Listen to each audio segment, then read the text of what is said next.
Hello, mga kamaster, maraming salamat po sa lahat ng tumatangkilik ng Number 1 Supreme Warrior. Paki-follow and subscribe mga master para sa mga susunod pang mga kabanata. Number 1 Supreme Warrior. Kabanata 3001. Ang katotohanan na si Rudeyes ay nakakuha ng isang tansong kayamanan ang pangunahing dahilan kung bakit siya kumilos ng mayabang sa harap ng lahat. Pagmumura at pagmumura sa kanila nang hindi sila lumalaban. Ito ay dahil ang tansong kayamanan na iyon ay dapat ibahagi sa lahat. Nakuha niya ang isang bagay na mabuti sa kanyang mga kasanayan, kaya wala silang lugar o dahilan upang makipag-usap pabalik kay Rudeyes. Higit pa riyan, si Rudeyes ang pinakamalakas doon. Para sa lahat ng mga kadahilanang ito, ang mga alchemist ay napilitang magparaya kay Rudeyes. Biglang may ibang pumasok sa eksena at lumabas na mas magaling kay Rudeyes, nakakuha ng gintong kayamanan na isang mas mataas na antas kaysa sa tansong kayamanan ni Rudeyes. Kahit anong tingin nila dito, hindi na maipilit ni Rudeyes ang sarili lahat ng iba. Sa sandaling iyon, nanlaki ang kanyang mga mata nang hindi makapaniwalang tumingin sa mga salita sa Heaven Array. May nakalampas sa kanya at nakakuha ng gintong kayamanan. Hindi ba siya ang pinakamalakas? Sino ang mas mahusay kaysa sa kanya? Si Nash ba? Hindi maaaring gawin ito ni Nash sa kanyang mga kasanayan. Bakit pa si Nash ang kusang nasa anino niya? Palagi niyang pipiliin ang pinakamahusay na mapagkukunan bago magawa ni Nash. Kung talagang mas malakas si Nash sa kanya, hindi kusang loob ni Nash iyon. Habang pinag-iisipan ito ni Rudeyes, mas lalong sumasalungat ang nararamdaman niya. Nagsimulang manginig ang kanyang mga kamay habang ang matinding selos ay nagbabantang lulunukin siya ng buo. Sa lahat ng mga taon na ito, palagi niyang nararamdaman na ang kanyang mga talento at kakayahan ay ang pinakamahusay. Sa mga tuntunin ng alchemy, walang sino man sa Hestia ang mas mahusay kaysa sa kanya. Biglang may sumulpot at nakuha ang gintong kayamanan. Paano nakayanan ni Rudeyes iyon? Nagsimula siyang huminga ng husto. Ang kanyang ekspresyon ay nagbago mula sa unang pagkabigla, sa galit, sa isang kawalang interes. Ang selo sa kanyang mga mata ay nagbabantang tumulo. Hindi rin naging maganda si Mitchell. Ang akala niya ay nasa likod lang siya ni Rudeyes, ngunit may isang taong mas magaling pa kay Rudeyes ang dumating sa eksena. Siya naman ay nahulog sa number 3. Hindi niya talaga matanggap iyon, pero kumpara sa kanya, mas malala ang kalagayan ni Rudeyes. Hindi niya matanggap ang katotohanan, at biglang tumayo si Rudeyes mula sa banig, nakatingin mismo sa mga salita sa Heaven Array. May nakakuha ng gintong kayamanan. Madali kaya ang ikapitong round. Marahil ang iba pang dalawang mundo ay hindi nagpadala ng anumang malalakas na alchemist. Pagkatapos niyang isigaw iyon, muling tumahimik ang panloob na lungsod. Nagkatinginan ang lahat, halatang marami ang nakikita sa mga mata ng isa't isa. Ang kalmado ni Rudeyes ay nasa buong lugar, at hindi niya makontrol ang nais niyang itago. Halata naman kung ano siya sinusubukang gawin sa sandaling magsalita siya. Isang alchemist mula sa Deer Pavilion ang bumuulong sa kanyang kapwa-estudyante, nag-aapoy siya sa selos ngayon. Ayaw niya para aminin na may mas magaling sa kanya. Sa tingin ba niya ay tanga tayo para makinig sa kung ano man ang sasabihin niya? May nakakuha ng golden treasure, wala nang ibang masabi. Madali lang daw ang ikapitong grupo. Well, sa kasong iyon, kami masasabi na ang pangalawang grupo kung saan siya naging bahagi ay napakadali din. Tama na. Masyado na siyang sanay na magpakitang gilas, kaya hindi niya matanggap ang katotohanan na may ibang tao na mas magaling kaysa kanya. Hindi na siya pwedeng magpakatanga. Kahit na gusto niyang magalit sa sino man mula ngayon, kailangan niyang magpigil. Kabanata 3002. Masyado kaming mabait sa kanya noon, hinayaan niya kaming isumpa niya kami ng matagal. Marami siyang sinabing masasamang bagay, at sa wakas ay hindi na kailangan pang tiisin. Kung patuloy siyang sumisigaw sa mga tao ayon sa gusto niya, may dahilan tayo para sigawan siya at manahimik ka sa kanya. Si Rudeyes ay nakitang leader ng lahat ng alchemist bago ito. Hindi lang niya ibinigay ang aming mga utos at nagtakda ng mga patakaran, ngunit siya rin naglaway ng mga masasakit na salita sa regular, nagmumura at naninira sa iba pang mga alchemist. Ang mga alchemist, sa puntong ito, ay tumanggi na maging boss.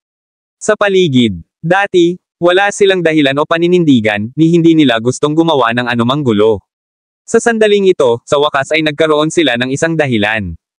Walang alinlangan silang lalaban kung ipagpapatuloy ni Rudeyes ang kanyang paghahari ng takot. Pakiramdam ni Rudeyes ay parang nahihirapan siyang huminga habang nakatitig sa mga salita sa array na may mga ngiping nagngangalit. Kung may kapangyarihan ang hitsura, may butas na sana ang mga salitang iyon sa mga titig ni Rudeyes. Napabuntong hininga si Mitchell, tumingin kay Rudeyes. Mukhang mas magaling pa si Nash sa'yo sa alchemy, pero hindi ko akalain na magiging siya napakatyaga. Masama ang tingin namin sa kanya, pero tinanggap lang niya ang lahat, tinitiis ang pangit mong ugali. Mas mabuti na sana kung walang sinabi si Mitchell.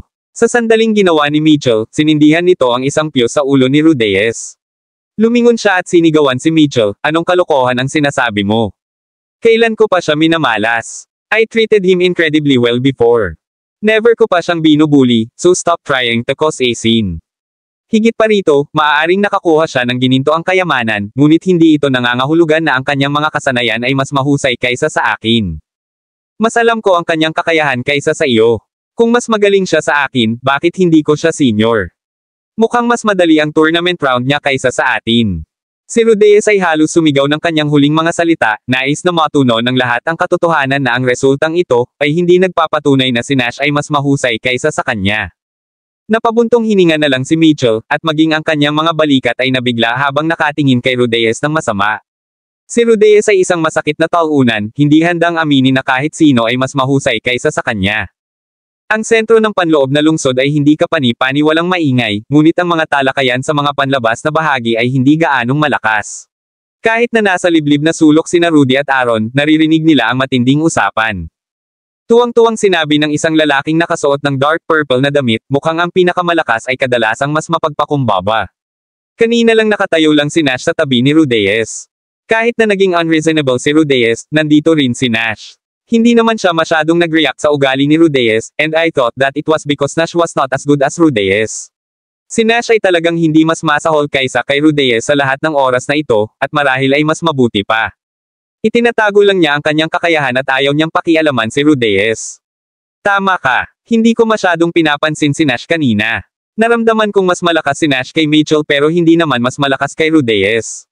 Mukhang nataman ako. Kumaibot ang mga labi ni Rudy, mukhang naiinip na at hindi sumasang-ayon sa kanilang usapan. Napatingin si Aaron kay Rudy at nagtatakang nagtanong, bakit ganyan ang itsura mo?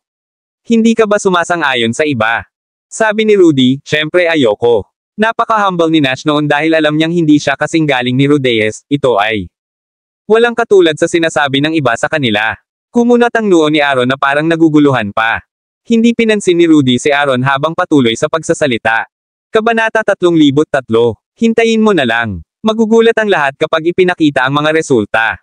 Napaawang ang labi ni Aaron habang nakatingin pa rin mas nalilito, at bakit naman? Bago pa niya matapos ang pagtatanong, ang Heaven Array ay nagpakawala ng panibagong ningning. Sa pagkakataong ito, lahat ay nagpipigil ng hininga, alam na ito ay isang senyales na may inilipat pabalik. Pagkaraan ng ilang sandali, 10 figure ang dahan-daang na material sa harap ng lahat. Si Jackie ay nakatayo sa likod ng grupo gaya ng dati, pinapanatili ang isang casual na pagpapahayag. Ang siyam naman ay may kakaibang ekspresyon. Ang ilan ay nakayuko, hindi matapang na tumingin. Sa iba pang mga alchemist, tumayo si Nash sa harapan tulad ng dati. Kaya lang, ang kanyang ekspresyon ay hindi kapani-pani walang matigas. Ang kanyang mukha ay mapatla na parang siya ay nabigyan ng matinding suntok. Ang iba pang mga alchemist ay nalilito nang makita ang gayong mga ekspresyon. Bakit ganoon ang hitsura ng 10 alchemist na iyon? Nakakuha sila ng gintong kayamanan. Hindi ba sila dapat mag-cheer? Bakit parang ngayon lang sila naghirap? Ang unang taong dumaan sa Heaven Array ay si Jackie. Masyadong emosyonal ang mga nasa harapan at nakatayo lang na parang mga pupe na gawa sa kahoy. Si Jackie ay mas kalmado kaysa sa iba sa kanila. Dahil hindi sila gumagalaw, nagpasya siyang mag-isa na lang maglakad pababa mula sa Heaven Array. Nakita ng iba pang siyam na bumaba si Jackie at nagpalitan ng tingin sa pagitan nila. Sabay silang bumantong hininga habang naglalakad sa Heaven Array. Ang paglipat sa oras na ito ay tumagal ng humigit kumulang 20 minuto. Ito ay mas mabilis kaysa noong ipinadala sila sa kompetisyon. Sa totoo lang, hindi sila nagkaroon ng pagkakataong i-compose ang kanilang sarili. Pagkatapos ng lahat, mayroon sila nakaranas lang ng out-of-body expression na pilit nilang intindihin. Nang umalis si Nash sa Heaven Array, may ilang alchemist na sumugod upang salubungin siya. Pagkatapos ng lahat, si Nash ang malaking nag-ambag na nakakuha ng isang gintong kayamanan para sa lahat. Hindi man sila nakasali sa kompetisyon, makikinabang pa rin sila sa kanya. Bago pa makompose ni Nash ang sarili, bumuhos na sa harapan niya ang mga salitang pagbati. Binabati kita sa muling pagbabalik, Nash. I can't believe you're so amazing, Nash. Ako ay bulag para hindi ito makita noon pa. Hindi naging madali ang pagkuha ng unang pwesto. Ang lalaking Ethan na iyon ay patuloy na kinukutya kami ng labis bago ito, nagsasalita na parang siya ang pinakamahusay sa mundo, ngunit sa wakas ay nauna na kami. Tama na, hindi siya makakapagpakitang tao ngayon. Sinigurado mo bang lagyan ng asin ng kaunti ang sugat niya? Lalong umasim ang ekspresyon ni Nash sa narinig. Kung hindi siya nag-aalala tungkol sa kahihiyan sa kanyang sarili sa harap ng lahat ng iba, itutulak niya sana lahat ng nasa harapan niya at tatakbo palabas. Ayaw niyang magpakita sa harapan sila pa. Dahan-dahan, sinimulan ng lahat na mapansin kung gaano kapait ang hitsura ni Nash, na labis nilang nalilito. Hindi ba siya masaya na binati siya? Nakakuha siya ng ginintoang kayamanan para sa kabutihan, at dapat siyang maging masaya. Gayunpaman, kakaibang mabigat ang kalooban ni Nash, at naramdaman nilang parang may hindi kapani-pani walang nangyari. Samantala, nakatayo lang si Rudeyes sa likod ng lahat sa buong oras na may madilim na tingin sa kanyang mukha, hindi gustong sabihin ang anumang bagay. Kabanata 3,004. Sa sandaling iyon, dapat ay nakatayo si Rudeyes sa harap ng lahat at binabati si Nash, ngunit wala siyang masabi. Ganyan. Ayaw niyang hayaang tumayo si Nash sa itaas niya. Nakaramdam siya ng kaunting kawalan. Hindi alintana kung gaano siya nagalit, ang kanyang mga mata ay masigasig nang mapansin ang kakaibang ekspresyon ni Nash. Sa kanyang labanan, siya pakiramdam niya ay wala siyang magawa na para bang marami siyang gustong sabihin ngunit hindi niya alam kung paano. Kumunat ang noo ni Rudeyes na nagsimulang maglakad ng mabilis papunta kay Nash. Itinulak niya palayo ang mga taong sinusubukang pasayahin si Nash at sinabing, hindi ka masaya.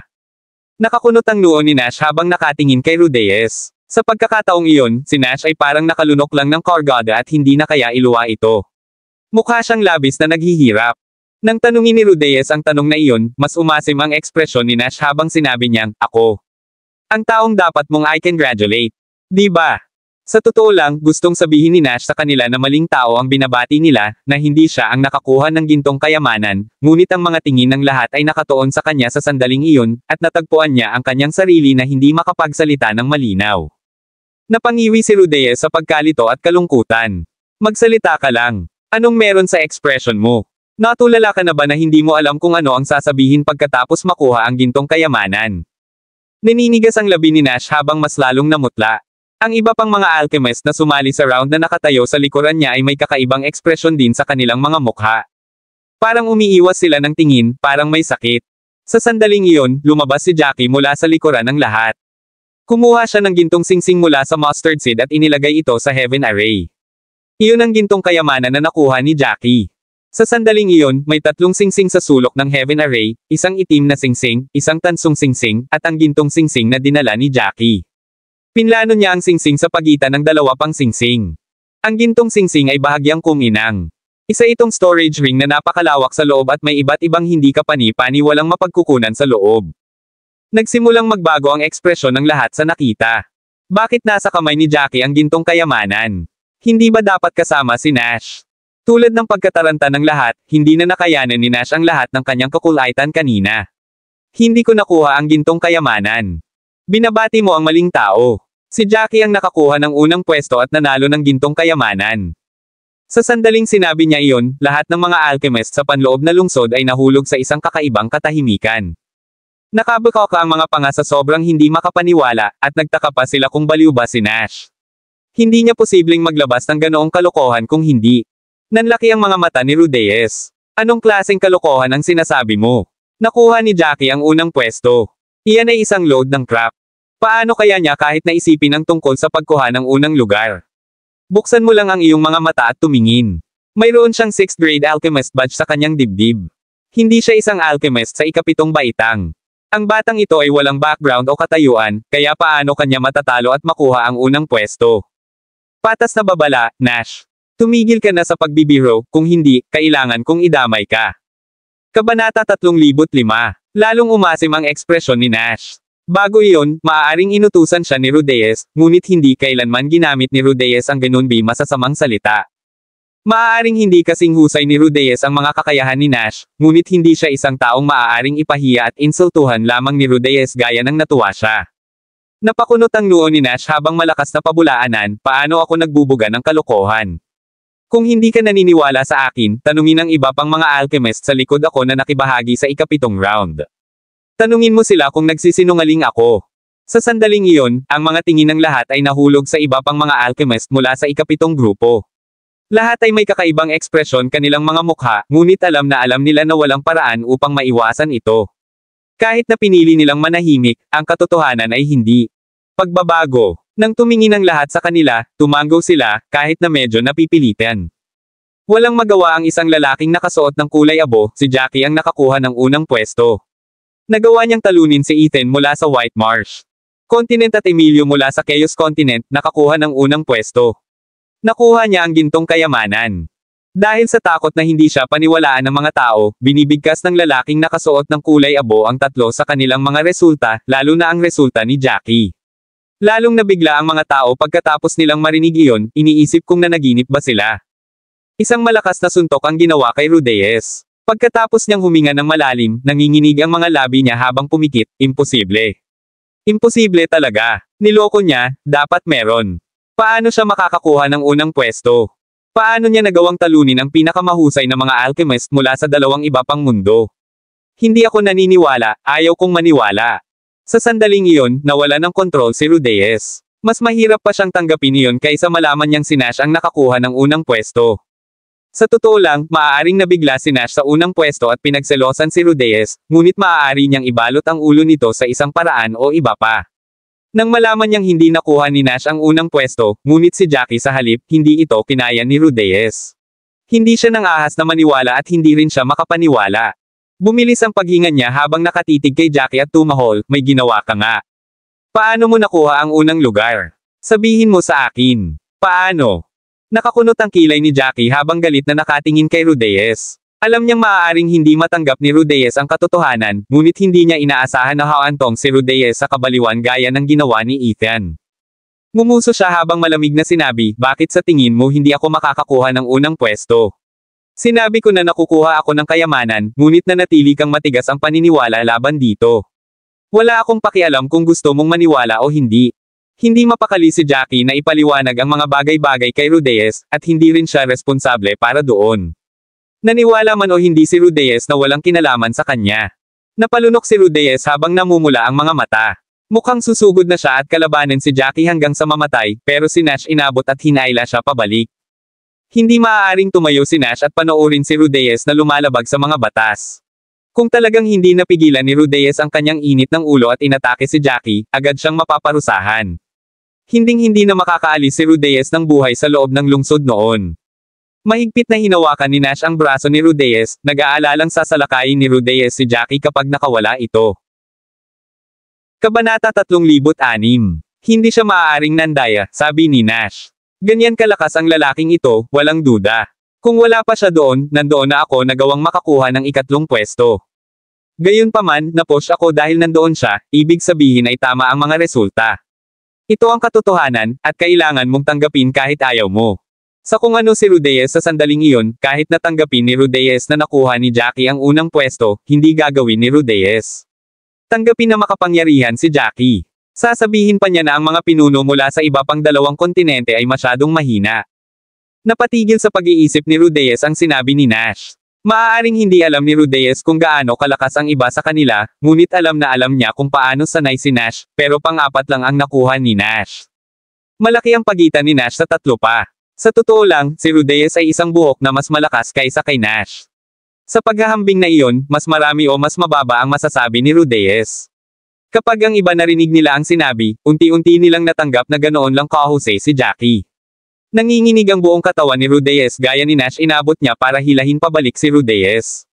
Hindi niya pinayagan si Rudeyes na manatili. Walang makakaalam kung sasagutin si Rudeyes. Tumaas ang isang kilay ni Jackie, ayaw niyang masyadong makisalamuha sa kanila. Lumayo siya sa gitna kung saan naroon ang pinakamahalagang alchemist at bumalik sa kanyang sulok. Sa pagkakataong iyon, tuwang-tuwa na tumayo sina Rudy at Aaron. Ang isang taong kayang tanggapin na si Jackie ang pinaka-nakakuha ng unang pwesto ay si Rudy. Bago pa man pumasok si Jackie, sigurado na si Rudy na maganda ang magiging resulta ni Jackie. Ang katotohanan ay napatunayang tulad ng kanyang naisip, at sa katunayan, ito ay mas mahusay kaysa sa naisip ni Rudy. Nakuha ni Jackie ang unang pwesto at isang gintong kayamanan. Hindi na alam ni Aaron ang sasabihin. Maging ang kanyang mga ekspresyon ay medyo nabaluktot nang sa wakas ay naunawaan na niya ang kakaibang kilos at pananalita ni Rudy kanina. Hindi walang basehan ang tiwala ni Rudy kay Jackie. Sa katunayan, alam ni Rudy na ganoon kagaling si Jackie, kaya naman ang kanyang kumpiyansa. Matapos maunawaan iyon ni Aaron, huminga siya ng malalim habang tinitignan si Jackie na para bang isa siyang hayop. Nagkaroon ng 6 na grupo bago, at 6 na po hindi kapani-paniwalang bihasang alchemist ang pumasok. Wala ni isa sa kanila ang nakakuha ng gintong kayamanan, ngunit ang lalaking nasa harapan niya. Ang kanyang mga resulta ay mas mahusay pa kaysa sa pangalawa at pangatlong lugar. Si Jackie ay isang ganap na halimaw sa paningin ni Aaron. Kumaway si Jackie sa kanilang dalawa at pinaupo. Kinuha niya ang kanyang banig sa kanyang storage space at umupo sa dati niyang pwesto. Nasa gilid pa rin sila ng panloob na lungsod, ngunit salamat kay Jackie, ang sulok ay nakakuha ng atensyon ng lahat ng mga alchemist. Kasalukuyan, napatingin ang lahat sa direksyon nila at patuloy na nag-uusap. Hindi na kailangan pang mag-isip ni Jackie para malaman kung ano ang pinag-uusapan nila. Nagulat sila sa husay niya at na-curious sila kung saan siya nanggaling. Wala siyang pakialam sa alinman sa mga iyon. Hanggat lahat sila ay nag-iisa at hindi naghahaman ng siya, masasabi nila ang gusto nila. Hininaan ni Rudy ang boses at tumawa. Mukhang hindi ito mahirap para sa iyo. Napakunot ang kilay ni Jackie, umiling pagkatapos mag-isip. Hindi ko masasabi na hindi mahirap, mahirap sa sarili niyang karapatan. Kaya lang mas madali para sa akin kaysa sa iba. Kabanata 3,007. Tuwang-tuwang pagpapatuloy ni Rudy, nagtagal sila ng 5 araw, pero 3 lang ang ginamit mo. Hindi ka nila kayang makipagkompetensya kahit gaano ka patingnan mo. Si Rudy ay over the moon na para bang siya ang nakakuha ng gintong kayamanan. Sa totoo lang, nagkasundo na siya na may maraming bagay. Kung tutuusin, mas masama siya kay Jackie sa maraming paraan na posible, kaya pabigat siya para kay Jackie. Gayunpaman, hindi naisip ni Jackie na talikuran siya, dahilan upang ituring ni Rudy si Jackie bilang kanyang kapatid. Huminga ng malalim si Jackie, nakakunot ang noo habang sinabi, kung hindi dahil sa katotohanang hindi natin maipamahagi ang mga mapagkukunan doon. Sandali, aalis na ako ngayon. Walang saysay ang pagpunta dito. Ang natitirang mga grupo ay ganap na pag-aaksaya ng oras. Tumaas ang isang kilay ni Rudy. Sa sobrang tagal ng pagsasama ni Jackie, alam niya ang ugali ni Jackie na ayaw mag-aksaya ng oras. Matapos mag-isip, kumunat ang noo niya at sinabing, ilang araw pa ba ang kailangan nating manatili dito? Naalala ko na may kabuoang 11 grupo. Napakaraming grupo pa ang natitira. Hindi ba pwedeng hati-hatiin na lang natin ang resources at umalis na tayo? Umiling si Jackie. Malinaw ang mga patakaran, at kahit na may gintong kayamanan, hindi ko ito mababago. Kailangan kong tanggapin. Nawala ng magawa si Rudy matapos marinig iyon, ngunit wala siyang magawa. Unti-unting lumipas ang oras. Matapos ipakita ni Jackie ang kanyang kakayahan, walang nang ahas na guluhin siya o magsabi ng anuman sa kanya. Maging si Rudeyes, na kanina pa napakayabang, ay tumahimik. Nagsimula ang ika-8 grupo pagkatapos ng 4 na oras, at sumali rin si Aaron. Kahit na ang kanyang mga kasanayan ay hindi gaanong halaga, handa pa rin niyang hamanin ang kanyang sarili. Sa kabila ng pagpapahiya sa kanya ni Rudeyes noon, walang naglakas loob na magsalita sa kanya sa pagkakataong ito dahil palagi niyang katabi si Jackie. Nang makapasok si Aaron sa kompetisyon ay nagsimulang magsalita si Jackie. Sa bagay, outsider lang sa kanila si Aaron. May mga bagay na hindi masabi sa harap niya. Dahil kasali si Aaron sa kompetisyon, agad na bumulong si Jackie kay Rudy, we better plan our next moves out. Nang maayos, una sa lahat, hindi natin magagamit ang ating mga aktwal na pangalan, at kailangan nating magkaila. Ang aming mga pagkakakilanlan ay na rin sensitibo. Maraming mga party ang magpapa-eyeball sa amin kapag kumalat ang balita tungkol sa nangyari. Napagtanto na ni Rudy ang bigat ng pangyayari. Mariin siyang tumango habang huminga ng malalim. Kukunin lang bas mahirap mula ngayon. Sa kabutihang palad, hindi kami kilala ng mga alchemist sa Inner Valley ng Phoenix Valley. Kahit tingnan pa nila sa amin, wala silang mahahanap. Tumango si Jackie, ngunit hindi siya nagpapahinga. Kahit hindi nila tayo kilala at hindi nila alamin ang ating tunay na pagkatao sa ngayon, hindi tayo magiging nagawang itago ito pagkatapos nilang bumalik sa Phoenix Valley. Hindi lang natin dapat iniisip ang susunod na taon, dapat nating pag-isipan ang kinabukasan. Sa palagay ko hindi ka na dapat bumalik sa Golden Pills, dahil maaari kang mahuli. Nagdilim ang ekspresyon ni Rudy, agad na napagtanto na tama si Jackie. Sa Whirling World, imposibleng malaman kung sino sila ay dahil sa iba't ibang mga paghihigpit. Gayunpaman, hindi ito magiging simple kapag sila ay nasa labas. Kabanata 3,008. Sa bagay, matagal na silang nasa Phoenix Valley. Hanggat ang kanilang mga kaaway ay nagpasya na suriin ito ng mabuti, ito ay magiging binapakadaling malaman na sila ay mula sa Phoenix Valley. Lahat ng iba ay lalabas sa lalong madaling panahon pagkatapos. Ang katotohanan niyan siya ay mula sa Golden Pills ay hindi na maging isang lihim. Parang wala na talagang paraan para makabalik si Rudy. Sa pag-iisip tungkol doon, nakaramdam si Rudy ng kawalan ng pag-asa. Akala niya ay makakabalik na siya sa Golden Pills pagkatapos ng 2 taon, nabubuhay sa dati niyang buhay walang salungatan at walang panganib. Magagawa niyang mamuhay ng mapayapa kung susundin niya kanyang sarili. Naku, tila umusok ang lahat, at hindi na siya makakabalik pa. Kung gagawin niya, baka mahuli siya kaagad at baka magdala pa ng problema sa Golden Pills. Nakataas ang kilay ni Jackie habang tinatapik ang balikat ni Rudy. Huwag kang mag-alala. Kapag lumabas na tayo, ako na ang mag-aayos para sa iyo. Magiging maayos, kahit na hindi ka makakabalik sa Golden Pills. Pumunta ka na lang sa ibang lugar. Siyempre, kailangan mo pa ring itago ang iyong pagkakakilanlan. Marihing tumango si Rudy. Ang taong pinakamapagkatiwalaan niya sa mundo ay si Jackie. Hindi man lang niya lubos na pinagkatiwalaan ang kanyang matandang amo, ngunit 100% ang tiwala niya kay Jackie. Kung wala si Jackie, matagal na siyang patay. Napabuntong hininga si Jackie, nagpaplano na kung ano ang gagawin kapag nakalabas na sila. Maya-maya, biglang nagsalita si Rudy, "Should we be looking into Grayson?" Pakiramdam ko ay marami kaming makukuhang sagot mula sa kanya. Si Grayson ay nasa Whirling World. Kung may pagkakataon, hulihin na lang natin siya. Sa sandaling pinalaki si Grayson, tila ganap na galit si Rudy. Simula nang pumasok sila sa Phoenix Valley, tila patuloy na bumabalot sa kanila ang mga sekreto ni Grayson. Kahit na nagsasalita sila walang ideya kung ano ang nangyayari. Ang Unbreaking Pavilion ay biglang nagpasya na labanan sila, na tiyak na may kinalaman kay Grayson. Pinaikit ni Jackie ang kanyang mga mata at same time na nag-isip bago tumango. Kung magkakaroon ako ng pagkakataon, hindi ko siya pababayaan. Ang sumunod na 4 na grupo ay walang nakuhang kahit ano. Nang matapos ang 11 grupo, 10 araw na ang lumipas. Ang kontinente ng Hestia ay may kabuoang 3 kayamanan, 1 gintong kayamanan, 1 tansong kayamanan, at 1 itim na kayamanan. Kung ikukumpara sa ibang mga kontinente, wala silang nakuha, ngunit ito ay mas mahusay kaysa sa wala. Higit pa rito, hindi kapani-pani walang maswerteng nakakuha sila ng ginintoang kayamanan. Pagdating sa paghahati-hati ng mga mapagkukunan, nakuha ni Jackie ang unang pumili. Ang lahat ng mabuti ay inilagay sa harap ng lahat ng mga alchemist. Mayroong 2 o 3 9th grade na table task. Mayroon din hindi kapani-pani walang kapansin-pansing mga kayamanan doon. Sa huli, 1 soul gem lang ang pinili ni Jackie.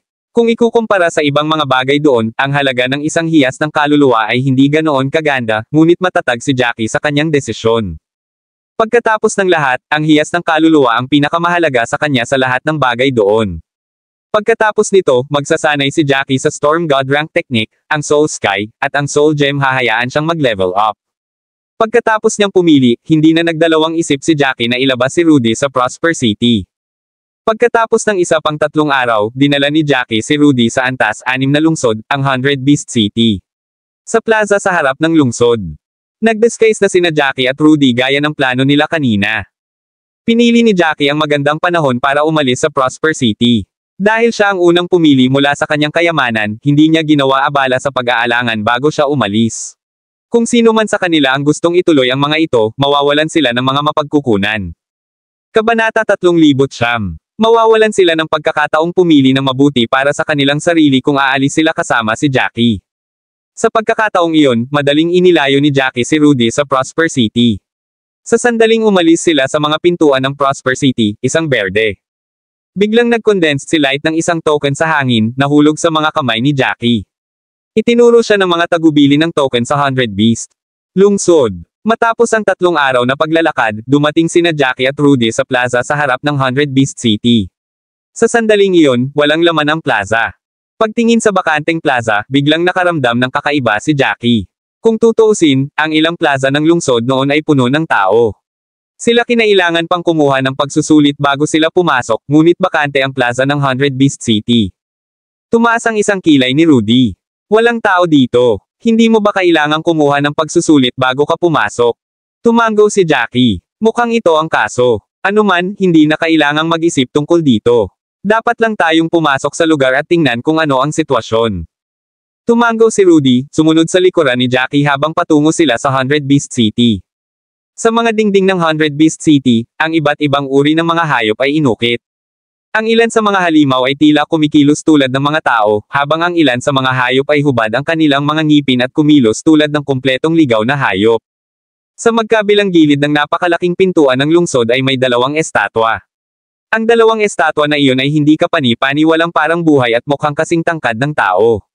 Gayunpaman, ang kanilang mga braso ay may isang layer ng itim na pintura sa kanila. Mayroon silang mga skull mask, ngunit walang mga pupil sa kanilang mga mata. Ito ay tumingin hindi kapani-paniwalang kaitakot-takot. Biglang naramdaman ni Rudy na ang 100 Beast City ay hindi kapani-paniwalang masama.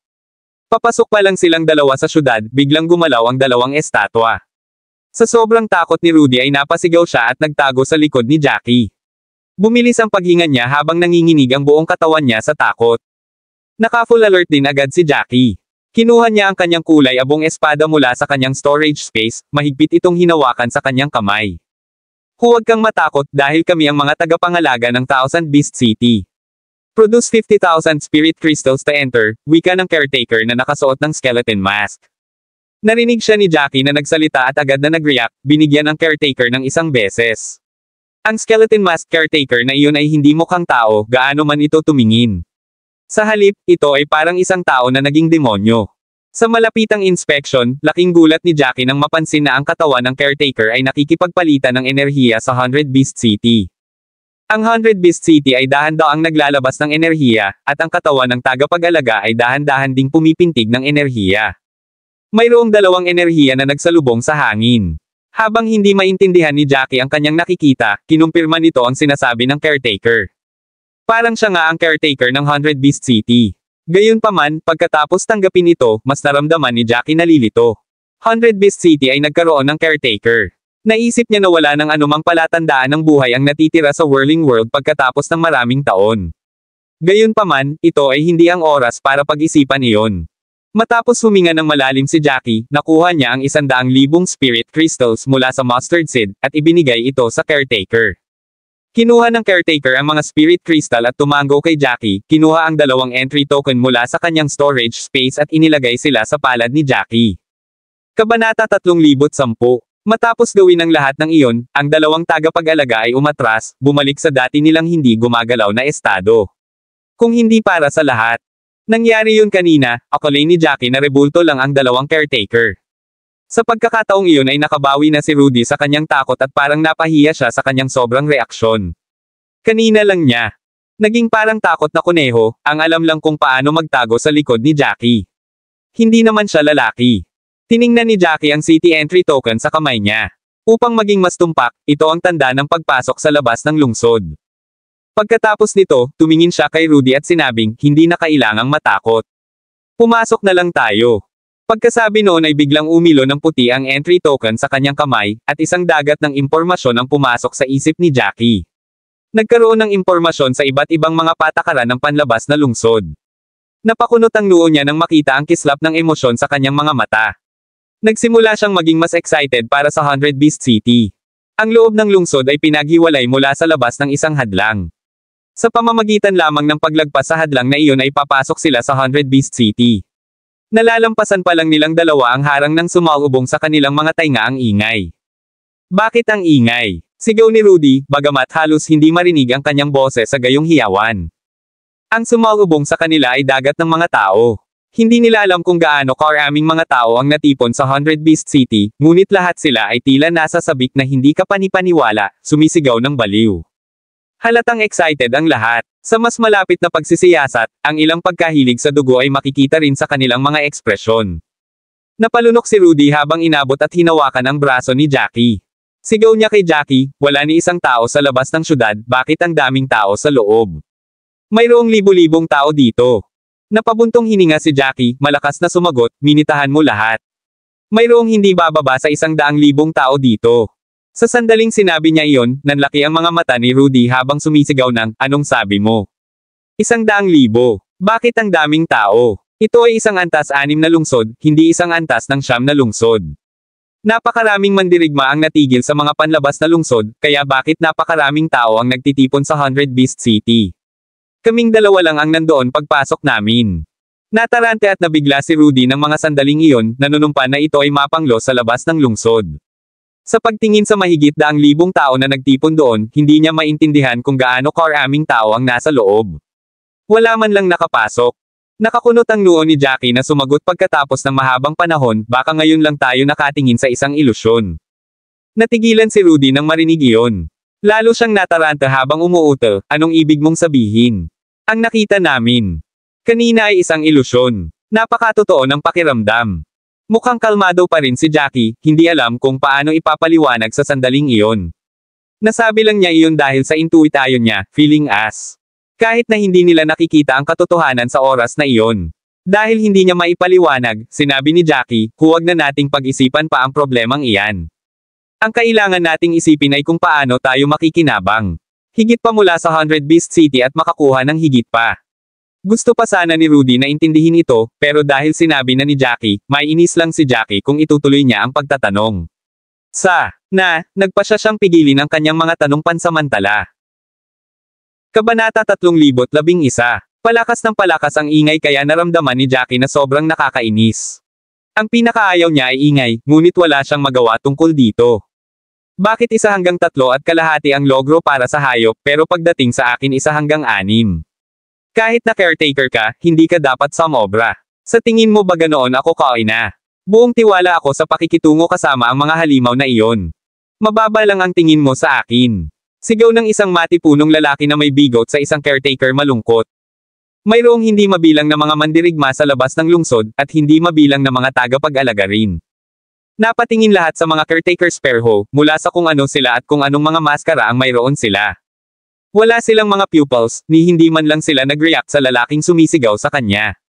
Ito ang mga patakaran. Kung hindi mo gagawin sundin mo ang rules, haharapin ka agad. Nagmistulang daga na takot ang lalaki at agad na napaatras sa sandaling sinabi niya iyon. Sa sandaling marinig niya ang salitang rules, lahat ng kanyang puot at kalungkutan ay nawala. Sinabi ng tagapag-alaga na may bungo na nakamaskara sa lahat ng mga mandirigma sa likod niya, ang posibilidad ng mandirigma ay 1-6, ang posibilidad ng hayop ay 1-3.5. Ilagay ang iyong taya at umalis, bukas na ang taya. Sa sandaling sinabi niya iyon, ang mga mandirigma ay nagtipon sa kanyang likuran na may mga espiritong kristal sa kanilang mga kamay habang sila ay nagngangalit na nagsimulang maglagay ng taya. Bumaha sa mesa ang mga kristal na espiritu. Ang mga nasa sabik na mandirigma ay wala talagang pakialam sa mga espiritong kristal sa puntong iyon. Natukso silang isugal ang kanilang buong kayamanan. 5,000 espiritong kristal ang itinapon parang wala lang, postahan sa mga hayop. Karamihan sa mga mandirigma ay may pera sa hayop. Ang mga nag-aakalang mananalo ang mandirigma ay isang fraction lamang sa bilang. Tanging ang mga talagang gustong makipagsapalaran ang maglalagay ng kanilang pera sa mandirigma. Kung tutuusin, 1-6 ang posibilidad ng mandirigma. Kung ang mandirigma ay talagang lumampas sa inaasahan at nanalo, kung gayon sila ay maninindigan upang kumita ng malaki. Ang lalaki ay tumingin sa lahat ng galit na tumataya sa mga hayop, at ang kanyang mukha ay mabilis na umasim. Galit niyang tiningnan ang mga taong iyon at sinabing, isang grupo lang kayo ng mga maiikling buntong hininga. Ang hayop na parang ibon ay wala. Matatalo ko ito sa 10 galaw. Maghintay ka lang, mananalo ako at ipapakita ko sa inyong lahat na hindi ninyo alam ang tinitingnan ninyo. Kung hindi lang siya natatakot na galitin ang lahat ng mga mandirigma na nandoon, mas masahol pa ang sinabi niya. Habang sa paghihintay sa kanila, lalong nagalit ang lalaki. Tumalikod siya at umalis sa betting area, patungo ang Coliseum. Sa pagtingin sa tagpong iyon ay medyo nakaramdam si Rudy ng manhid. Nasa kamay pa rin ni Jackie ang entry tokens kaya si Rudy hindi alam kung ano ang nangyayari sa lahat. Isang ngiti ang pinakawalan ni Jackie habang itinuro ang Coliseum na iyon at sinabing, nakikita mo ang napakaraming tao. Sa ilalim ng bang kinatatayuan ng manunood ay ang Coliseum tulad ng sa Thousand Live City. Ang Coliseum ay napapalibutan ng nakatayo ang manunood. Ito ay dinisenyo sa isang pabilog na paraan mula sa ibaba hanggang sa itaas. Ang entablado ay hindi para sa labanan sa pagitan ng mga tao, ngunit labanan sa pagitan ng mga tao at hayop, kaya tinawag itong Coliseum. Itinuro ni Jackie ang Coliseum at sinabing, ang panlabas na lungsod ay may kabuuang 33 Coliseum, at bawat kasya ang Coliseum ng 3,300 tao. Halos puno na lahat. Sa labas ng bawat Coliseum ay maging isang itinalagang lugar ng pagtaya. Ang bawat lugar ng pagtaya ay inookupahan ng mga tagapag-alaga. Ang mga mandirigma ay maaaring maglagay ng mga taya batay sa kung ano ang gusto nila. Kabanata 312. Pagkatapos ng paliwanag na iyon, dahan-daang naunawaan ni Rudy ang mga bagay-bagay. Tumingin siya sa paligid at nagbilang, at nakita niya ang kabuuan ng 33 Coliseum. Ang bawat Coliseum ay may postahan na lugar sa harap nila. Sa karaniwan, ang bawat lugar ng pagtaya ay mayroong 10 tagapag-alaga. Matindi ang mga labanan sa loob ng Coliseum, habang nasa labas ng Coliseum, ang mga mandirigma ay baliw na tumataya sa kanilang mga ipon. Hindi nakakagulat na lahat ay nagmukhang baliw at uhaw sa dugo. Nagsisigawan ang lahat. Ang 100 Beast City ay talagang mukhang isang hindi kapani-paniwalang masamang lugar. Ang mga mandirigma ay galit na galit at ang mga labanan ay matindi. Ang kamatayan ay patuloy na naganap, at ang mga Coliseum ay nabahiran ng pula. Napalunok si Rudy, nakaramdam ng lamig sa buong katawan. Para sa iba pang mga mandirigma, ang kapaligiran ay nasa sabik sa kanila. Nagmahal sila. Ang galit na kapaligiran, ay hindi natatakot sa kamatayan at naghahanap lamang ng mas malalakas na tao. Gayunpaman, para sa isang tulad ni Rudy, takot lang ang nararamdaman niya mula sa kaibuturan ng kanyang puso. Bahagyang nanginag ang labi ni Rudy, kung wala ka, tumalikod na ako at tumakbo. Mahihirapan ka sana, pero takot lang ang nararamdaman ko. Lumingon sa kanya si Jackie at sinabing, hindi naman ako hinahamon. Pakiramdam ko lang ay nahawa ang mga tao dito sa nakakabaliw na kapaligiran.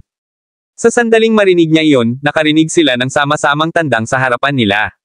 Ang masikip na pulutong ay biglang naghiwalay upang bumuo ng isang malawak na landas. Sabay na tumingin sina Jackie at Rudy.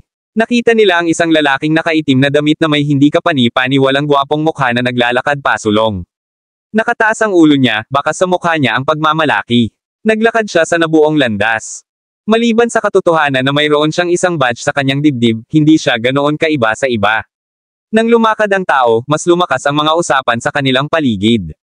Kailan ako makakakuha ng 3 sunod na panalo at makakuha ng isang itim na bakal na medalya para sa aking sarili? Kung makuha ko ang isa sa mga iyon, tiyak na hindi ako magkakaroon nito sa aking dibdib. Ididikit ko sa ulo ko. Oh please, maaari ka bang magkaroon ng kaunting kamalayan sa sarili? Ang galing mo kundi magsalita ng nakakahiya.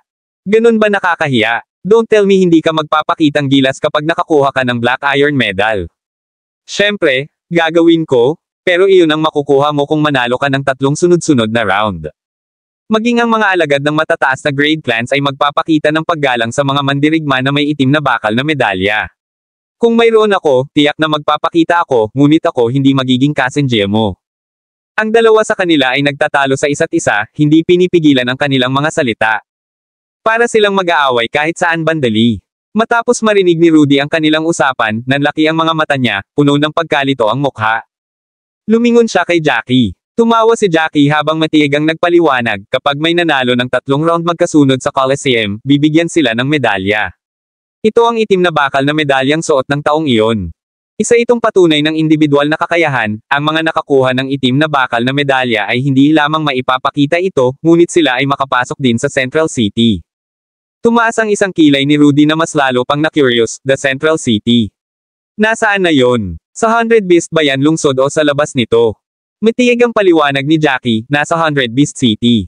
100 Beast City ay nahahati sa 3 lugar, ang panlabas na lungsod, gitnang lungsod, at panloob na lungsod. Kailangan mong manalo ng 2 round para makapasok sa Central City. Kabanata 3013. Nang marinig iyon ni Rudy ay unti-unti niyang naintindihan. Napaisip siya bago sinabing, kung gusto mong pumasok sa Central City, kailangan lang manalo ng 2 round. Hindi na kailangan para sa magkakasunod na panalo, ngunit ang isang itim na bakal na medalya ay nangangailangan ng 3 sunod na panalo. Ito mukhang napakahirap. Bahagyang tumango si Jackie. Nilinggan ni Rudy kung saan pupunta ang tao. Sa sandaling iyon, ang tao ay nawala na sa karamihan ng tao. Napakunot ang noo niya at napabuntong hininga, no wonder ang daming reaksyon ng lahat matapos makita ang medalyang iyon sa dibdib niya. Parang ito na isang bagay na hindi kapani-paniwalang mahirap makuha para sa sinumang ordinaryong tao. Panipi. Tumango si Jackie habang lumingon, tinitingnan kung saan nawala ang taong iyon, talagang hindi madali. Hindi mo alam ang mga patakaran, ngunit ang pagkapanalo sa Coliseum ay isang bagay na hindi madali. Hindi lamang kailangan mong maging sapat na sanay, ngunit kailangan mo ring maging maswerte. Sa sandaling sinabi niya iyon, mas lalo pang na-curious si Rudy. Hindi nagmamadaling magpaliwanag si Jackie, sa halip ay tinapik si Rudy sa balikat, hinayla siya patungo sa ika-13 Coliseum. Sa sandaling iyon, katatapos lang ng matinding labanan sa Coliseum na iyon. Nagkalat ang sariwang dugo sa entablado habang ang isang bangkay na napunit ng isang halimaw ay nakahiga sa larangan ng digmaan sa isang kakilakilabot na kalagayan. Ang baho ng dugo ay mahirap tiisin, ngunit ang Colosseum ay nasanay na sa tanawing iyon. Ang mga mandirigma sa manunood ay nagpakawala lamang ng kaunting pakikiramay. Matapos makapasok sa ika-13 Colosseum, hinailan ni Jackie si Rudy patungo sa harapan ng spectator stand. Sa pagkakataong ito, wala siyang planong manatili sa isang sulok. Tutal nag-disguise na siya kanyang sarili at binago ang kanyang pangalan. Walang makakaalam na siya si Jackie. Napatingin si Rudy sa bangkay na puno ng mga sugat. Bahagyang nanginginig ang labi niya. Ang bangkay na iyon ay mukhang ganap na pinutol. Walang kahit isang lugar na nasa mabuting kalagayan. Puno ito ng mga marka ng kuko. Ang buto ay makikita sa pamamagitan ng marami sa mga sugat. Pagkatapos ng labanan, ang hayop ay naging enerhiya na hinihigop ng mga batas ng entablado. Medyo masama ang kanilang timing. Hindi nila makita kung anong uri ng halimaw ito na pumutol sa isang tao sa ganoong antas. Napataas ang isang kilay ni Jackie, mukhang hindi pinalad ang lalaking iyon. Hindi rin siya sanay kaya namatay siya sa sobrang sama ng kalagayan. Kung maswerte lang siya, baka nakababa na siya ng stage kahit hindi siya sanay. Napatingin si Rudy kay Jackie na nagtataka, ano ang ibig mong sabihin ng swerte? Napatingin si Jackie sa bangkay na dinadala ng caretaker na nakamaskara ng bungo. Yung mga caretakers na yun gamaki ng walang emosyon. Gaano man kakilakilabot ang sitwasyon, wala silang anumang reaksyon. Sila ay mekanikal dinala ang katawan at nilinis ang Colosseum. Ang entablado na nabasa ng baho ng dugo ay muli ganap na malinis. Parang walang nangyari. Napabuntong hininga si Jackie habang nagsimulang magpaliwanag, ang mga patakaran ng Colosseum ay komplikado, ngunit simple. Ang mga mandirigma na lumahok ay kailangang pumili mula sa 5 hayop. Sa 5 halimaw, ang iba ay malakas at ang iba ay mahina. Kung kukunin mo ang isang mas mahinang hayop, hindi mo lamang ililigtas ang iyong sarili mula sa pagkakawatak-watek, maaari ka pang manalo.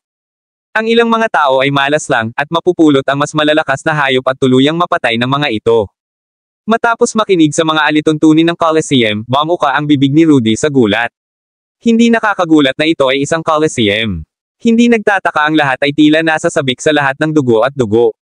Sa pag-iisip niyan, lumingon si Rudy at tumingin sa pinagpustahanan. Napuno na ng tao ang lugar. Medyo marami sa kanila ay naubos na ang kanilang buong kapalaran sa paglalagay ng taya, ngunit wala itong nagawa upang mabawasan ang kanilang hilig. Kabanata 3014. Kumunat ang noo ni Rudy, bumulong, no wonder their specialized betting area. Napakahalaga ng swerte, tiyak na mapupukaw ito kanilang espiritu ng pagsusugal. Tumango si Jackie, sa totoo lang, isang malaking bahagi ng dahilan kung bakit baliw ang lahat sa 100 Beast City ay ang mga resulta ay hindi tungkol lang sa skill, pero swerte din. Sa swerte, kahit na ang isang nakatutuwang taya ay maaaring manalo sa iyo ng maraming mga espiritong kristal. Kaya mo ang iyong kapalaran tumaas ng ilang beses sa isang sandali. Kung ang isang tao ay tumaya sa isang mandirigma na may 1 hanggang 4 na logro at sila ay mananalo, sa kanya ang mga kristal ng espiritu ay magiging 4 na beses ang halaga. Ang pag-iisip lang tungkol dito ay mababaliw ka, hindi nakakagulat na lahat ng tao ay kumikilos ng ganito. Speaking of that, may bakas ng pagkagalit sa tono ni Jackie. Sa daan, nakita niya ang maraming mandirigma na may iba't ibang emosyonal na estado. Tuwang-tuwa ang ilan sa kanila puno ng luha, excited na sumasayaw sa paligid. Ito ay dahil nanalo sila at nakakuha ng maraming spirit crystals. Ang ilan sa kanila ay humihikbi hanggang sa wala na silang emosyon. Mukhang nawala na sila ng pag-asa sa buhay. Ito ay dahil natalo sila sa taya, at ang kanilang buong kapalaran. Ang naipon nila sa loob ng maraming taon ay nawala lahat ng ganoon. Hindi nila ito matanggap. Pagkatapos ng lahat, ang mga batas ng 100 Beast City ay malinaw para makita ng lahat. Walang sino man ang may kapangyarihan o kakayahang lumabag sa mga batas ng 100 Beast City. Umiling si Rudy habang seryosong sinabi, sobrang loko. Pakiramdam ko lahat ay unti-unting nawawala ng pananaw sa buhay at kamatayan. Tumango si Jackie, hindi nagpatuloy sa pagsasalita. Hindi huminto ang oras para sa sinuman, kahit saglit. Matapos malinis ang entablado, nagsimula kaagad ang susunod na labanan. Dahan-dahang umakyat sa stage ang isang nakamaskara na caretaker. Sa sandaling iyon, may hawak siyang scroll sa kanyang itim na mga kamay habang naglalakad siya papunta sa gitna ng entablado. Agad niyang iniladlad ang balumbon, naglabas ng maningning na gintong liwanag. 5 malalaking figure ang lumitaw sa hangin. Iba ang hitsura ng 5 sa mga figure na iyon. Ang ilan ay 40 talampakan ang haba at nakalutang sa hangin, ang iba ay kasing laki lamang ng tao. Ang mga imahe ay kumakatawan sa iba't ibang uri ng mga hayop. Nanlaki ang mga mata ni Rudy habang nakatingin sa 5 halimaw. Bigla niyang hindi alam ang sasabihin. Sa pagkakataong iyon, sobrang excited siya. Wala siyang nakilala kahit isa sa mga halimaw. Mahilig siyang magbasa ng mga sinaunang aklat noon. Marami siyang natutunan tungkol sa mga halimaw mula sa mga aklat na iyon, ngunit hindi pa niya nakita ang mga halimaw na iyon. Hindi niya maiwasang lumingon sa lahat. Kalmado ang ekspresyon ng mukha ni Jackie, hindi gaanong nagpapakita ng emosyon. Inilibot ni Rudy ang paligid, mas marami siyang nakikita o mas mababa ang parehong mga ekspresyon. Walang nakakakilala sa mga halimaw na iyon. Kumunot ang noo ni Rudy at sinabing, "Jackie, alam mo ba kung ano ang mga halimaw na iyon?" Napabuntong hininga si Jackie, ginagawa ang lahat walang nakarinig sa kanya. "Ako, pero dalawa lang sila. Ang nasa kanan ay parang isang 3 paa na gintong hayop na ibon. Tinatawag itong flying quail. Ang isa sa gitna ay isang apoy at yelong lobo. Ang 2 halimaw na iyon ay karaniwang nasa 2 baitang mundo." Nagulat si Rudy sa sinabi ni Jackie at sinabing, "Nagtatanong lang ako, pero hindi ko inaasahan na malalaman mo." "Jackie, ikaw talaga. Nakakamangha. Hindi ka lang malakas, matalino ka pa. May kilala ka pang mga hayop mula sa 2 baitang mundo." Kabanata 3015. Napaawang ang labi ni Jackie, walang sinasabi. Kung tutuusin, malalantad ang mga sikreto niya kapag nagpatuloy siya sa pagpapaliwanag. Nakikilala lang niya ang 2 halimaw na iyon dahil sa mga alaalang minana niya. Gayunpaman, kahit na sa mga alaala niya minana, 2 lang ang nakikilala niya sa 5 doon. Kahit na hindi kapani-paniwalang mga bayani mula sa unang gradong mundo, ang hindi nakilala ng Divine Void World ang bawat halimaw na naroon. Pagkatapos ng lahat, mayroong ilang libong unang gradong mundo, hayaan nag-iisa sa 2 baitang at 3 baitang mundo na mas marami. Mayroong hindi mabilang na mga hayop sa bawat mundo. Kung isasama ang lahat ng mga hayop mula sa bawat mundo, magkakaroon ng hindi bababa sa bilyon-bilyon sila. Sabi ni Rudy, "Ito ba ang mga imaheng kailangan nilang labanan sa susunod na round?" Tumango si Jackie, ang mandirigmang lalaban ay kailangang pumili ng isa sa 5 halimaw na iyon. Ang 5 hayop ay may iba't ibang antas ng lakas, ngunit ang kanilang kaharian ay limitado sa huling yugto ng likas na kaharian. Kahit anong halimaw ang pipiliin, ito ay itinuturing na patas. Pagkatapos ng lahat, lahat tayo ay limitado sa parehong antas.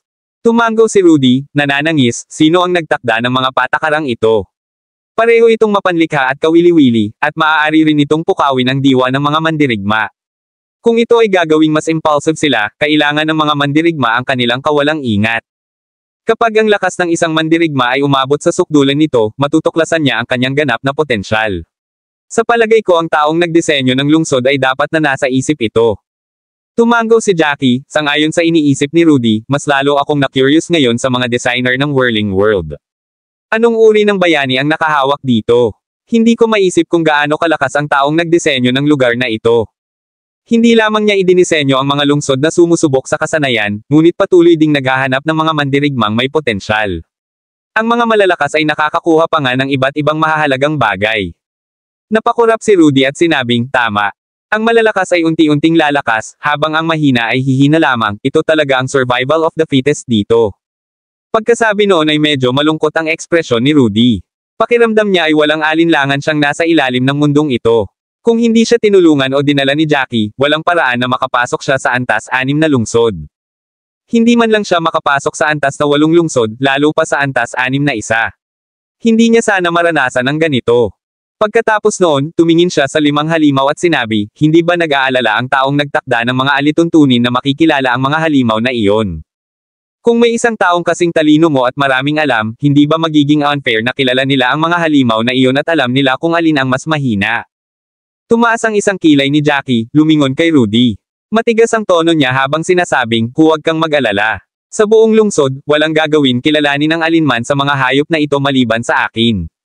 Matigas na tono ni Jackie ang naging dahilan ng pagkalito ni Rudy. Nagtataka siyang tumangala at nagtanong, "Bakit ka sigurado?" "Hindi ako nagdududa sa mga sinasabi mo, pakiramdam ko parang ang mandab napakalawak. Mayroong lahat ng uri ng mga tao. Maaaring may isang taong nakakaalam na katulad mo, at nakakakilala ng ilang hayop sa 5. Napakamot ng ulo si Jackie matapos marinig iyon, wala na. Imposible talaga. Kabanata 3016. Ang dahilan kung bakit niya nakilala ang 2 sa 5 halimaw ay hindi dahil siya ay napakaraming kaalaman, ngunit dahil nasa isip niya ang 2 bayani. Ang mga sinaunang mandirigmang iyon ay nabuhay ng 10,000 taon, pumunta sa hindi mabilang na mundo at nagbabasa ng maraming libro. Sa kabila ng lahat ng mga kondisyong iyon, 2 lamang sa 5 halimaw ang nakilala ni Jackie. Wala sa mga mandirigma doon ang mas matanda sa 60 taong gulang. Wala pa sa kanila ang nakapunta sa ibang mundo dati. Hindi mahalaga kung gaano karaming kaalaman ang mayroon sila, walang paraan na malalaman nila ang tungkol sa mga hayop na iyon. Pagkatapos ng lahat, ang mga halimaw na iyon ay hindi kailanman ay lumitaw sa Hestia continent dati. Nabuhay sila sa ikalawang baitang mundo, at hindi lahat ng ikalawang baitang mundo ay mayroon nito. Sila ay umiral lamang sa iilan sa mga mundong iyon. Sa mga kondisyong iyon, walang paraan na makikilala nila ang mga halimaw na iyon. Ang mga tagapag-alaga ay naglabas ng malamig na anunsyo pagkatapos ipakita ang mga hayop na iyon, ang 107 labanan. Ang naghahamon ay si Leslie King. Mayroon kang 5 minuto upang pumili ng isa sa 5 halimaw na ito upang labanan ka. Pagkatapos mong pumili, lahat ay maaaring maglagay ng kanilang taya sa lugar ng pagtaya. Sigurado akong malinaw na kayong lahat sa mga patakaran at hindi ko na kailangan pang magdetalye. Nang matapos ang pangungusap ng caretaker, tumalikod na siya at bumaba ng stage. Isang disipulo mula sa Deer Pavilion ang naglakad papunta sa entablado na may nasa sabik na hitsura sa kanyang mukha. Ang taong iyon ay si Leslie. Napatingin si Leslie sa mga halimaw sa hangin. Bago pumili ng hayop si Leslie, hindi sila mawawala. Siguradong kilala niyong lahat si Leslie. Isa siyang napiling disipulo mula sa Deer Pavilion. Narinig kong napakataas ng kanyang pagtayo sa bahay. Ang kanyang master ay ang head elder ng Deer Pavilion. Hindi lang siya isang disciple ng pinunong nakatatanda, ngunit kamag-anak din siya ng nakatatanda. Siya ay lubos na inaruga mula pa noong siya ay bata pa, at nagkaroon ng napakadaling landas sa buong buhay niya. Huwag mong maliitin ang Deer Pavilion para sa pagiging isang 7th grade clan, alam ng lahat na ang Deer Pavilion ay isang hiwa na lang mula sa pagiging isang ika-8 grade clan. Siguradong medyo talented din siya. Kung si Leslie ay nasa ika-8 baitang angkan, siya ay dapat na maging top 5 man lang sa mga panloob na disipulo. Sa husay niya, dapat madali para sa kanya na manalo. Feeling ko, mananalo din talaga siya. Pagkatapos niyang piliin ang hayop at bukas na ang pastahan, ilalagay ko ang taya ko sa kanya. Mayroon akong 50,000 espiritong kristal na natitira. Ilalagay ko lahat sa kanya. Dapat kaya kong gumawa ng maliit na kapalaran kahit na hindi maganda ang posibilidad. Plano ko ring tumaya. Sabay tayo mamaya. Iniisip ko kung magiging maganda ang posibilidad. Mayroong ilang mga disipulo mula sa mataas na grade clans na maliit lang ang odds kanina. Evert kung may mga reward na gagawin, maliit na halaga pa rin. Kung maganda ang posibilidad, plano kong maglagay ng hanggang 50,000 sa kanya. Sayang na ang pinakamataas na taya ng cart mo sa Outer City ay 50,000. Kung walang limitasyon, ilalagay ko ang aking buong kapalaran sa kanya. Kahit na hindi ko gusto ang Deer Pavilion, kailangan kong aminin na ang mga disipulo mula sa mga high-grade clans ay bihirang mabaigo. Talento ay talent sa huli. Siguradong malakas silang lahat. Hindi ko pwedeng baliwalain ang katotohanan. Buti naman may pataas na limitasyon, kung hindi, may makikita kang nagpapakamatay. Ang mga adik sa pagsusugal ay gagawin malamang isugal lahat ng meron sila. Hindi mo ba nararamdaman na ang mga patakaran ay napakaganda? Hindi lamang nila pinipigilan ang mga tao mula sa pag-aaksaya ng lahat ng kanilang pera sa isang go, ngunit pinapayagan din nito ang karamihan sa mga tao na magpatuloy sa pagsusugal. Kabanata 317. Nang marinig ang mga talakayan sa kanilang paligid, nanatiling nakakunot ang mga kilay ni Rudy, halos hindi nakaka-relax. Kumaibot ang labi niya nang lumingon siya para tignan si Jackie. Si Jackie ay nanatiling katulad ng dati, walang pagbabago sa kanyang ekspresyon. May mga bagay na ayaw sabihin ni Rudy, pero hindi na niya nakayanan. Tumingin siya kay Jackie at ginawa ang lahat para hamina ang kanyang boses. Sa tingin mo ba ay mabuti o masama ang isang lugar ng pagtaya para sa mga mandirigma? Napataas ang kilay ni Jackie, nag-isip sandali bago sumagot sa mahinang boses, mas masama kaysa maganda, pero halatang maraming benepisyo para sa 100 Beast City. Sa 50,000 limitasyon, ang mga mandirigma ay maaaring lumahok sa mga taya, ngunit hindi nito aabutin ang kanilang buong kapalaran. Pagkatapos, ang mga mandirigma ay maaaring magpatuloy sa paglalagay ng taya. Dahil sugal ito, siguradong may mananalo at matatalo, pero sigurado akong mas marami ang talo kaysa mananalo. Maraming mga espiritong kristal ang dapat na kinuha ng 100 Beast City. Malamang na nakakaipon sila ng 10 milyon araw-araw. Pagkasabi nun, baka sa mga mata ni Jackie ang inggit. Kung kaya niyang kumita ng napakaraming espiritong kristal araw-araw, hindi na niya kailangang mag-alala tungkol sa mga kristal sa ika-9 na baitang. Pagkatapos ng lahat, gaano man kamahal ang mga kristal na ikasyam na baitang, ang bawat isa sa kanila ay dapat na humigit kumulang 100 milyon lamang. Kumunat ang noo ni Rudy, bakit kailangan ng 100 Beast City ng napakaraming spirit crystal? Maaari bang magkaroon ng 100 Beast City ng isang taong nangangailangan ng mga spirit crystal para sanayin?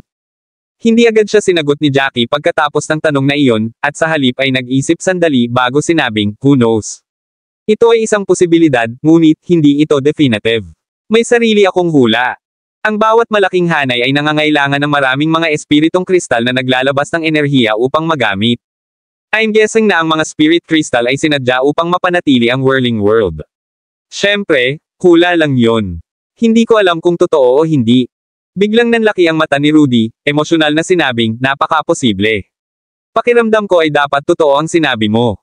Paanong hindi ko yun maiisip noon? Mayroong hindi mabilang na mga lungsod sa whirling world.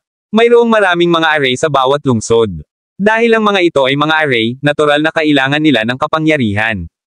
Ang kapangyarihan ay maaaring natural na masipsip, ngunit kung ang pagkonsumo ay masyadong malaki, ang ambient na enerhiya ay maaaring hindi sapat upang mapanatili ang mga array.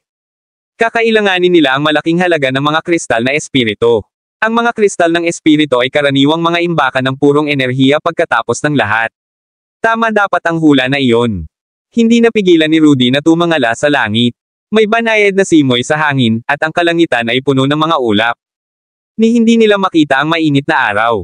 Mula nang pumasok sila sa whirling world, hindi pa niya nakita ang araw o ang buwan man lang, ngunit malinaw na hiwalay ang gabi at araw. Napakaraming bagay ang nangyari, kaya hindi nagkaroon ng panahon si Rudy na magtaka kung paano tunay na gumagana ang whirling world. Tumaas ang isang kilay ni Jackie, tinapik ang balikat ni Rudy habang tumatango, isantabi muna natin ang mga iniisip na iyon. Mukhang nakapili na si Leslie. Sa sandaling iyon, tila balisa si Leslie. Mukhang siya ay hindi kapani-paniwalang salungatan, ngunit gaano man siya salungat. Sa sandaling iyon, hindi nito matulungan si Leslie na piliin ang pinakamahinang hayop. Kailangan niyang tumaya sa kanyang swerte kahit na iba ang hitsura ng mga hayop, walang paraan para magamit iyon para matukoy kung gaano kalakas.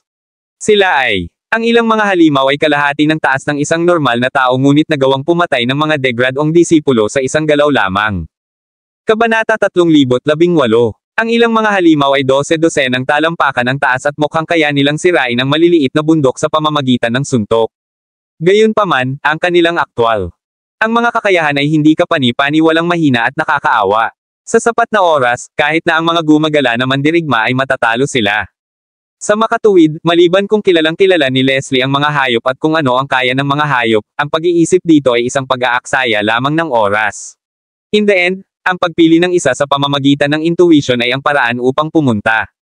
Napabuntong hininga si Leslie nang medyo namutla ang mukha. Nakatutok ang kanyang mga mata sa lumilipad na quill. Ang lumilipad na quill ay mukhang tatlong may paa na gintong ibon ngunit hindi kapani-paniwalang makulay. Mukhang mas maganda ito kaysa sa isang tatlong paa na gintong ibon. Hindi alam ni Leslie kung ano ang flying quill, ngunit alam niya na kadalasang mas mahina ang mga lumilipad na hayop. Pakiramdam niya ay para siyang lumilipad na hayop karaniwang hindi gaanong sanay sa pakikipaglaban. Gayunpaman, sa huling sandali ng pagpili, pinili niya ang Frostfire Wolf. Nang ituro ni Leslie ang mundo ng Frostfire, biglang nawala ang apat pang hayop. Dahan-dahan ang figure ng Frostfire na lobo pinatigas. Ilang saglit pa ay nagpakawala ito ng alulong na umalangaw-ngaw sa buong Coliseum. Isang hindi kapani-paniwalang mabangis na aura ang nagmula ang lobo. Kanina, sinabi ni Jackie na ang halimaw sa gitna ay tinatawag na Frostfire Wolf. Nang makita ni Rudy na pinili ni Leslie ang Frostfire Wolf, tuwang-tuwang tumingin si Rudy kay Jackie at sinabing, pinili niya ang Frostfire Wolf. Malakas ba ito o hindi? Mas malakas ba ito kaysa kay Leslie? Pagkasabi niya noon ay umiling si Rudy, hindi dapat matatalo nito si Leslie. Kung tutuusin, si Leslie ay nanggaling sa Deer Pavilion at isa pa siyang napiling disipulo. Sinabi nila kanina na may relasyon si Leslie sa head elder ng Deer Pavilion. Ang matanda ay dapat na gumastos ng maraming mapagkukunan para kay Leslie. Sa dami ng resources niya, hindi dapat masama ang batang ito. Pagkatapos ng lahat, siya ay napiling alagad mula sa isa sa pinakamahusay na mga angkan sa ikapitong baitang. Sa mga tuntunin ng buong kontinente ng Hestia, siya ay itinuturing na napakahusay. Kung matatalo siya sa unang round, ganoon din baliw. Karamihan sa mga mandirigma ay katamtaman sa husay. Ang mga natalo ay malamang sa mas mahina. Nang marinig ni Jackie ang kanyang mga sinabi, isang maliit na tawa ang pinakawalan ni Jackie habang may kakaibang tingin sa kanyang mga mata. Sa pagkakataong iyon, kumaway ang tagapag-alaga na nakamaskara ng bungo sa mga manunood, magsisimula na ang postahan. Ang mandirigma ay magbabayad ng 1 hanggang 3, habang ang payout ng hayop ay 1 hanggang 3.2. Ang mga pagkakataong iyon ay naging emosyonal ng lahat. Hindi nila inaasahan na magiging kasing taas ang posibilidad. Sa isip-isip nila, siguradong mananalo si Leslie.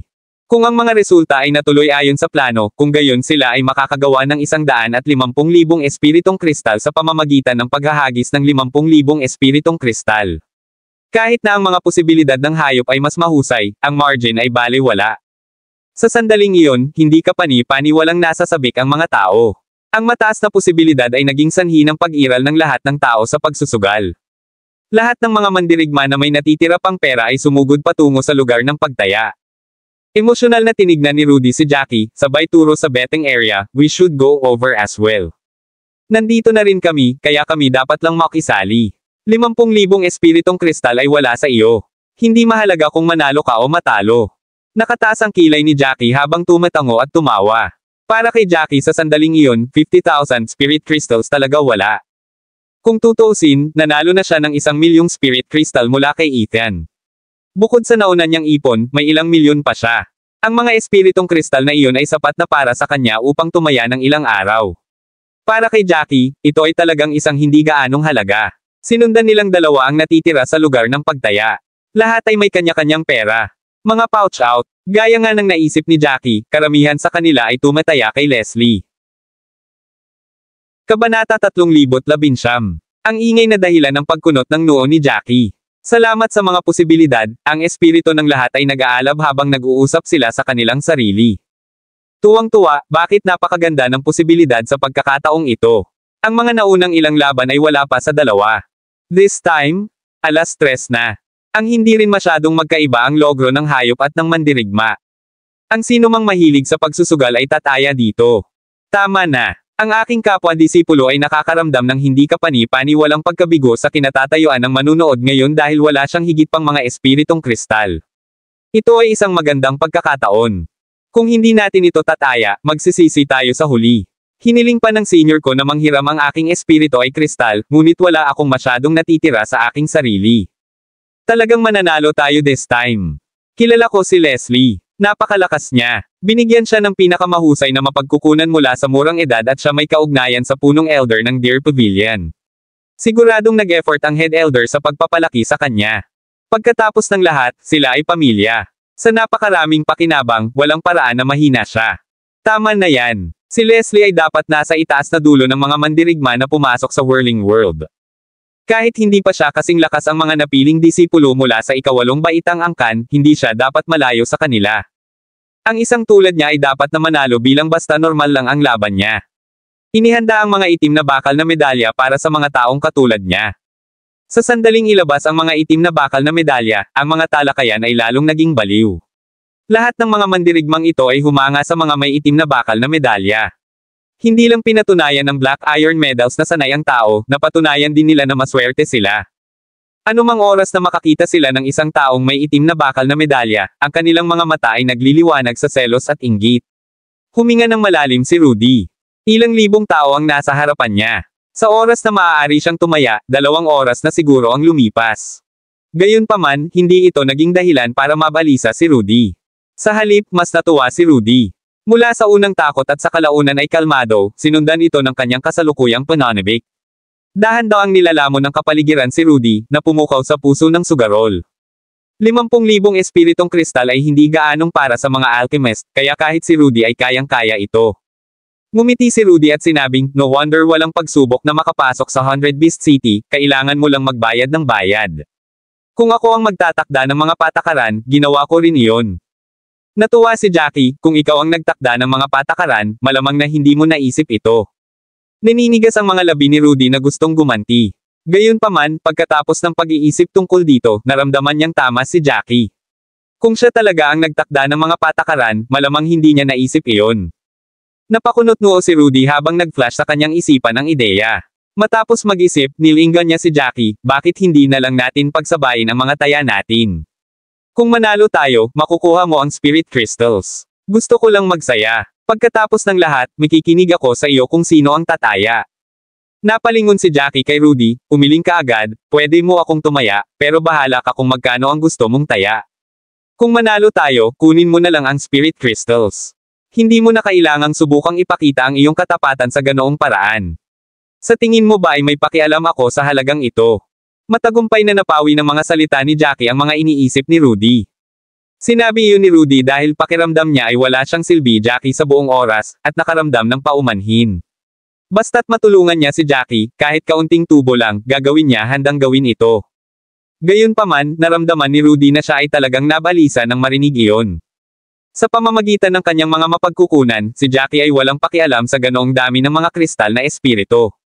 Sa paglipas ng panahon, unti-unting lumiliit ang grupo sa kanyang harapan at halos 100 na lang ang natitira. Nagsimula na silang makita kung ano nangyayari sa lugar ng pagtaya. Ang bawat tao ay nasa isang hindi kapani-pani walang pinainit na mod, ngunit kahit na ang kapaligiran ay napaka nakakatuwa, hindi ito nakaapekto sa mga tagapag-alaga. Malamig at mekanikal lang nilang itinuro sa lahat. Ang mga tagapag-alaga ay ganap na walang emosyon. Sa sandaling iyon, nakita ni Jackie si Leslie na nakatayo sa silangan. May 5 o 6 na disipulo mula sa Deer Pavilion sa paligid niya. Kabanata 320. Nakatalikod lahat ang mga alagad ng Deer Pavilion, ngunit lahat sila ay naka-cross-arm din. Nagkatinginan sila lahat ng tao ay may paghamak sa kanilang mga mata. Kahit na ang Deer Pavilion ay hindi isang nangungunang angkan sa Middle Province, nakatayo pa rin sila sa tugatog ng mga angkan sa ika-7 baitang. Ilang saglit lang ang layo nila sa pagiging isang ika-8 baitang angkan. Napakaraming mandirigma doon, at karamihan sa kanila ay kaya hindi ikumpara sa mga alagad ng Deer Pavilion. Kahit na ang ilan ay hindi nagustuhan ang mga disipulo mula sa Deer Pavilion, gusto pa rin nila piliing itikom ang kanilang mga bibig upang maiwasan ang anumang gulo. Ang mga disipulo mula sa Deer Pavilion ay mahusay sa pagtingin sa mga mas mababa sa kanila. Nang makakita sila ng mga mandirigma na nakasuot damit mula sa mas matataas na antas ng mga angkan, agad nilang pinupunasan ang kanilang mga hitsura ng pang-aalipuste at ngiti, na para bang nakakita ng kaibigang matagal nang nawala. Gayunpaman, pagdating sa mga angkan na mas mababa sa kanila o novel drama Wandering Warriors, ang kanilang mga hitsura ay agad na magbabago sa hitsura ng hindi kapani-pani walang paghamak. Habang papalapit si Jackie sa kanila, mas nakikita nila kung paano nasiyahan ang mga taong iyon sa pagtapak sa mga mas mababa sa tinak. Ayaw ni Rudy sa mga taong ganyan. Kahit na minsan ay katulad din siya ng mga ito, napakarami na niyang naranasan na ang masamang bisyo ay napawi. Kinagat ni Rudy ang kanyang mga labi, umulong sa tenga ni Jackie, sobrang dami naman nitong mga to. Tingnan mo sila, hindi man lang sila nag-abala na itago ang kanilang mga ekspresyon. Sinusubukan lang nilang year-okan ang lahat ng makakaya nila. Nakakadiri. Hindi sila natatakot na bumalik ang karma para kagatin sila. Natawa si Jackie nang marinig iyon, no one would dare to break the rules after all. Ito ay hindi isang lugar na maaari mong labanan ang isa't isa. Ang unang taong umatake ay mapaparusahan lamang ng mga patakaran. Maraming tao ang ganito. Kahit na ang Deer Pavilion ay hindi isang pangunahing angkan, hindi sila maaaring ganap na baliwalain.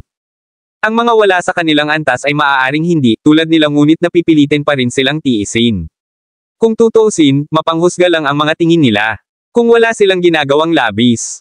Kung gayon ang mga disipulo mula sa mas malalaking angkan ay hindi na sila abalahin.